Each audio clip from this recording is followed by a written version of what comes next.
nothing, and you can go get some bum to come shack up with you.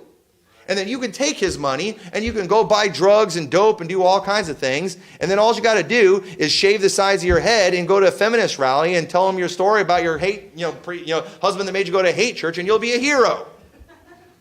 That's our country that we live in today, folks. It's high time we recognize America stinks. That's all there is to it. This country stinks.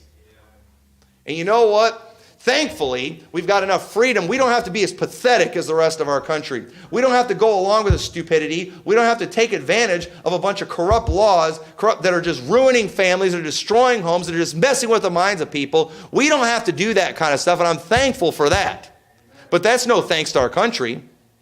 But it's just high time we recognize the ability and the power that women have in this country to destroy the lives of good men. And I've seen it done over and over. Women completely financially ruin good men who are faithful to their wives, who took care of them, because we live in a sick, twisted world. They've watched too much of the junk on Hollywood. They fell for the garbage on Facebook. They fell for all that stuff. And they've messed their kids up. Their kids are emotional wrecks. Their kids are confused out of their mind. Their kids are unhappy.